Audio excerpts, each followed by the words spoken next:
बांकीपुर उपचुनाव, बूथों पर लोकतंत्र की धड़कन। किसी ने विकास तो किसी ने रोजगार को बताया प्राथमिकता। खबर पटना के बांकीपुर उपचुनाव से। अशोक राजपथ इलाके के मतदाता केंद्रों पर सुबह से ही मतदाताओं में जबरदस्त उत्साह देखने को मिला। कई लोग परिवार के साथ वोट डालने पहुंचे और लोकतंत्र के इस पर्व में बढ़ चढ़कर हिस्सा लिया। हालांकि मैनपुरा के एक बूथ पर कुछ देर के लिए ईवीएम में तकनीकी खराबी आई, जिससे मतदान थोड़ी देर रुका, लेकिन मतदाताओं ने धैर्य बनाए रखा और समस्या दूर होते ही फिर से मतदान शुरू हो गया। वोटरों से बातचीत में युवाओं ने रोजगार को सबसे बड़ा मुद्दा बताया, जबकि महिलाओं ने सुरक्षा और बेहतर सुविधा की मांग उठाई। वहीं कई लोगों ने कहा कि उनके लिए क्षेत्र का विकास ही सबसे बड़ा प्राथमिकता है। बिहार में गैर मजरूआ जमीनों की खरीद बिक्री पर लगेगी रोक। सॉफ्टवेयर खुद रिजेक्ट करेगी रजिस्ट्री। बिहार सरकार ने गैर मजरूआ जमीन की खरीद बिक्री पर सख्ती करने का फैसला लिया है। अब खतियान के आधार पर चिन्हित ऐसी जमीनों की रजिस्ट्री नहीं हो सकेगी। राजस्व एवं भूमि सुधार विभाग निबंधन विभाग को इन जमीनों की पूरी सूची देगा। इसके बाद रजिस्ट्री सॉफ्टवेयर में ये डाटा अपलोड किया जाएगा। अगर कोई गैर मजरूआ जमीन बेचने या खरीदने की कोशिश करेगा तो सॉफ्टवेयर खुद ही रजिस्ट्री रिजेक्ट कर देगा। सरकार का कहना है कि इससे सार्वजनिक उपयोग की जमीनों पर अवैध खरीद बिक्री रुकेगी और सरकारी जमीन सुरक्षित रहेगी। फिलहाल सारण जिले की सूची नमूने के तौर पर भेजी गई है और जल्द ही सभी जिलों की जमीनें इस रोक सूची में शामिल की जाएंगी। आज से भगवान शिव का प्रिय सावन महीना शुरू। श्रवण नक्षत्र और आयुष्मान सौभाग्य योग का बन रहा संयोग। 3 अगस्त को होगी पहली सोमवारी। आज से भगवान शिव का प्रिय सावन महीना शुरू हो गया है। इस बार सावन की शुरुआत श्रवण नक्षत्र, आयुष्मान योग और सौभाग्य योग जैसे बेहद शुभ संयोग में हुई। मान्यता है कि ऐसे योग में भगवान शिव की पूजा, व्रत और जलाभिषेक करने से विशेष पुण्य की प्राप्ति होती है। इस वर्ष सावन 28 अगस्त तक रहेगा और पूरे महीने में कुल 4 सोमवारी पड़ेगी। पहली सोमवारी 3 अगस्त, दूसरी 10 अगस्त, तीसरी 17 अगस्त और चौथी 24 अगस्त को होगी। पौराणिक मान्यताओं के अनुसार समुद्र मंथन के दौरान निकले हलाहल विष को भगवान शिव ने अपने कंठ में धारण किया था। विष के प्रभाव को शांत करने के लिए देवताओं ने उन्हें जल अर्पित किया। तभी से शिवलिंग पर जल चढ़ाने की परंपरा चली आ रही है। TRE-4 की 32,388 वैकेंसी की इनसाइड स्टोरी। शिक्षा मंत्री का अफसरों को अल्टीमेटम। बिहार में TRE-4 शिक्षक भर्ती को लेकर बड़ा अपडेट सामने आया है। शिक्षा विभाग ने 32,388 पदों पर भर्ती का प्रस्ताव BPSC को भेज दिया है। सूत्रों के मुताबिक शिक्षा मंत्री ने अधिकारियों को साफ अल्टीमेटम दिया कि या तो शिक्षक भर्ती की सूची जल्द आगे बढ़े, वरना वे इस्तीफा देने तक को तैयार हैं। बताया जा रहा है कि अब भर्ती प्रक्रिया को तेजी से आगे बढ़ाया जाएगा और जल्द ही आधिकारिक नोटिफिकेशन आने की उम्मीद है। इससे लाखों अभ्यर्थियों की उम्मीद फिर से बढ़ गई है। बिहार की सरकारी नौकरियों में ट्रांसजेंडर को मिलेगा आरक्षण। जाने भर्ती और उम्र के नियम। बिहार सरकार ने ट्रांसजेंडर समुदाय के लिए बड़ा फैसला लिया है। अब राज्य की सरकारी नौकरियों में हर 500 पदों पर एक पद ट्रांसजेंडर अभ्यर्थियों के लिए आरक्षित रहेगा। यह नियम शिक्षा, पुलिस, स्वास्थ्य, राजस्व समेत सभी सरकारी विभागों की भर्तियों में लागू होगा। सरकार ने सभी विभागों और भर्ती एजेंसियों जैसे BPSC, BSSC, BPSSC, BTSC और CBSC और CSBC को इसके निर्देश जारी कर दिए हैं। अगर सामान्य मेरिट में ट्रांसजेंडर उम्मीदवार का चयन नहीं होता तो उसी 500 पदों के समूह में उन्हें आरक्षित पद पर नियुक्ति दी जाएगी। वहीं योग्य उम्मीदवार नहीं मिलने पर वह पद पिछड़ा वर्ग के समान अभ्यर्थी को दिया जाएगा। बिहार के इन 12 जिलों में बारिश का येलो अलर्ट। 26 जिलों में उमस करेगी परेशान। जानिए आपके जिले का हाल। बिहार में मौसम मिला जुला रहने वाला है। मौसम विभाग ने 12 जिलों के लिए येलो अलर्ट जारी किया है। इसमें पश्चिमी और पूर्वी चंपारण, गोपालगंज, सिवान, सारण, सुपौल, सहरसा, मधेपुरा, अररिया, पूर्णिया, किशनगंज और कटिहार शामिल है। इन जिलों में हल्की बारिश के साथ 40 किलोमीटर प्रति घंटे की रफ्तार से तेज हवाएं चल सकती है। वहीं बाकी 26 जिलों में बारिश की संभावना कम है और लोगों को गर्मी और उमस का सामना करना पड़ेगा। सबसे बड़ी चिंता की बात यह है कि मानसून में बिहार में अब तक सामान्य से 40% कम बारिश हुई है। मौसम वैज्ञानिकों का कहना है कि मानसून ट्रफ्ट कमजोर होने और बंगाल की खाड़ी में मजबूत सिस्टम नहीं बनने की वजह से अच्छी बारिश नहीं हो रही है। अब यूपी छपरा जाना होगा आसान।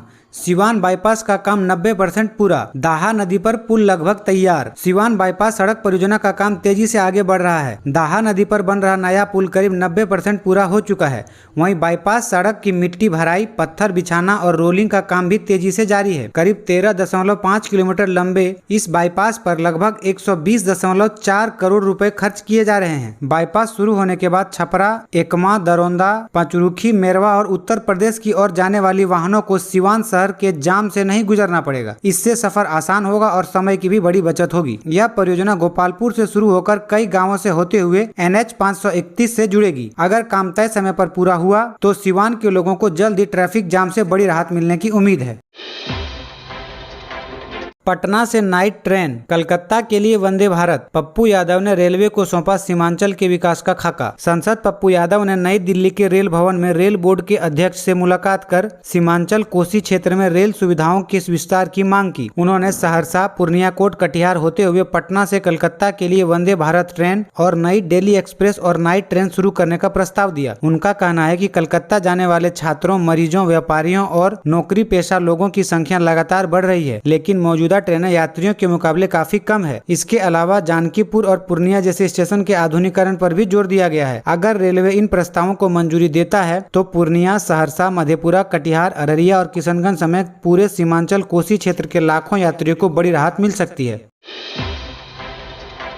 प्रशांत किशोर से बहस करने वाली SP ममता कल्याणी कौन है? वायरल वीडियो के बाद चर्चा में आई महिला अधिकारी। बांकीपुर उपचुनाव के दौरान जन सुराज के संस्थापक प्रशांत किशोर का एक वीडियो सोशल मीडिया पर तेजी से वायरल हो रहा है। वीडियो में प्रशांत किशोर पटना की SP ममता कल्याणी पर गंभीर आरोप लगाते नजर आ रहे हैं। उन्होंने दावा किया कि चुनाव के दौरान उनके समर्थकों को पुलिस ने हिरासत में ले लिया और कार्रवाई निष्पक्ष नहीं रही। इन आरोपों के बाद राजनीतिक माहौल और गर्म हो गया है। अब बात करते हैं ममता कल्याणी की। ममता कल्याणी 2012 बैच की IPS अधिकारी हैं और अपनी सख्त कार्यशैली के लिए जानी जाती है। बिहार के कई जिलों में अहम जिम्मेदारियां निभाने के बाद फिलहाल वो पटना की SP हैं। कानून व्यवस्था को लेकर उनकी छवि एक कड़क अधिकारी की मानी जाती है। फिलहाल वायरल वीडियो और आरोपों को लेकर राजनीतिक बहस तेज है, लेकिन इन आरोपों पर संबंधित अधिकारी की ओर से आधिकारिक पुष्टि नहीं हुई है। नीतीश कुमार की बहन ने कहा, भाई को 5 साल और मुख्यमंत्री रहना चाहिए था। निशांत की शादी पर बोली। बांकीपुर विधानसभा उपचुनाव के बीच मुख्यमंत्री नीतीश कुमार की बहन ने बड़ा बयान दिया। उन्होंने कहा कि उनकी इच्छा है कि नीतीश कुमार अगले 5 साल तक भी मुख्यमंत्री बने रहें। उन्होंने भरोसा जताया कि जनता एक बार फिर नीतीश कुमार पर विश्वास करेगी और उनकी सरकार दोबारा बनेगी। उनका कहना था कि नीतीश कुमार ने बिहार के विकास के लिए लगातार काम किया है, इसलिए लोग उन्हें मौका देंगे। अब इस बयान को लेकर राजनीतिक गलियारों में चर्चाएं तेज हो गई है, क्योंकि यह बयान ऐसे समय में आया जब बांकीपुर उपचुनाव पर पूरे बिहार की नजर टिकी हुई है।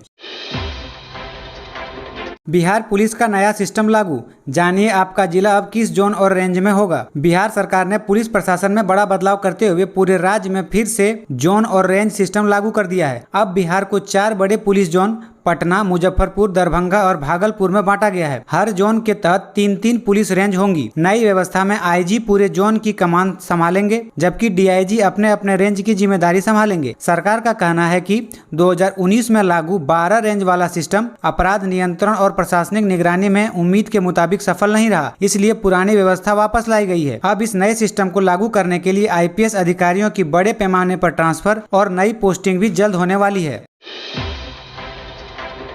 ऐतिहासिक धरोहर से इको टूरिज्म हब तक, नए अवतार में दिखेगा विश्व प्रसिद्ध केसरिया बौद्ध स्तूप।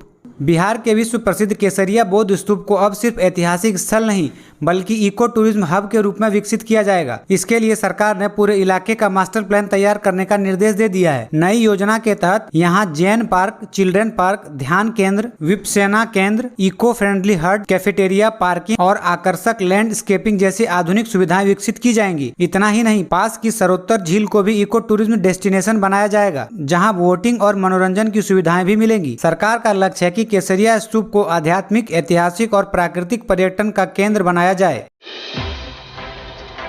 अब तक मंत्री कैसे बने हुए हैं दीपक प्रकाश? सुप्रीम कोर्ट का बिहार सरकार से सवाल। सुप्रीम कोर्ट ने बिहार सरकार में मंत्री बने दीपक प्रकाश के मामले में अहम सवाल उठाए हैं। कोर्ट ने पूछा है कि आखिर कोई व्यक्ति 6 महीने तक विधायक या विधान परिषद का सदस्य बने बिना मंत्री कैसे रह सकता है। मामला संविधान के उस प्रावधान से जुड़ा है जिसके अनुसार मंत्री बनने के 6 महीने के भीतर सदन का सदस्य बनना जरूरी होता है। याचिकाकर्ता का आरोप है कि इस नियम का पालन नहीं किया गया। अब सुप्रीम कोर्ट ने बिहार सरकार से जवाब मांगा है और इस मामले की सुनवाई जारी रहेगी। अगर कोर्ट का फैसला याचिका के पक्ष में आता है तो इसका असर सीधे मंत्री पद पर पड़ सकता है।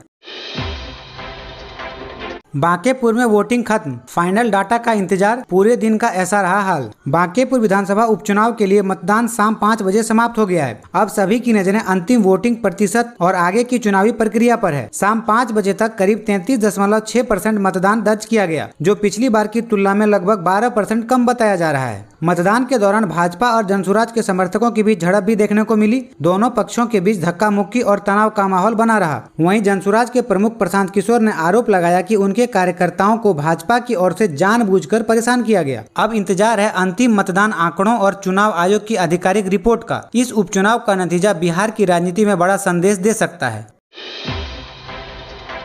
क्रिकेट से लेकर शतरंज तक खेल के हर मैदान में बिहार का डंका, अंतर्राष्ट्रीय मंचों में बढ़ा रहे भारत का मान। बिहार अब खेलों की नई ताकत बनकर उभर रहा है। क्रिकेट से लेकर शतरंज, हॉकी, एथलेटिक्स और पैरा स्पोर्ट्स तक बिहार की खिलाड़ी अंतर्राष्ट्रीय मंचों पर शानदार प्रदर्शन कर रहे हैं। वैभव सूर्यवंशी, ईशान किशन, मुकेश कुमार और आकाशदीप जैसे क्रिकेटरों ने दुनिया भर में बिहार का नाम चमकाया। वहीं फटे जूते पहनकर दौड़ शुरू करने वाले एथलीट पीयूष और हॉकी खिलाड़ी अजितेश रॉय ने फिर तिरंगा ऊंचा किया। इतना ही नहीं, श्रेयसी सिंह, प्रमोद भगत समेत कई खिलाड़ियों ने एशियाई और राष्ट्रमंडल खेलों में पदक जीतकर देश का गौरव बढ़ाया। साल 2000 से 2026 तक बिहार के खिलाड़ियों ने साबित कर दिया है कि मेहनत और जुनून के दम पर कोई भी सपना पूरा किया जा सकता है। ऐसे ही बिहार की हर बड़ी और सच्ची खबर सबसे पहले पाने के लिए चैनल को लाइक, शेयर और सब्सक्राइब करना न भूलें।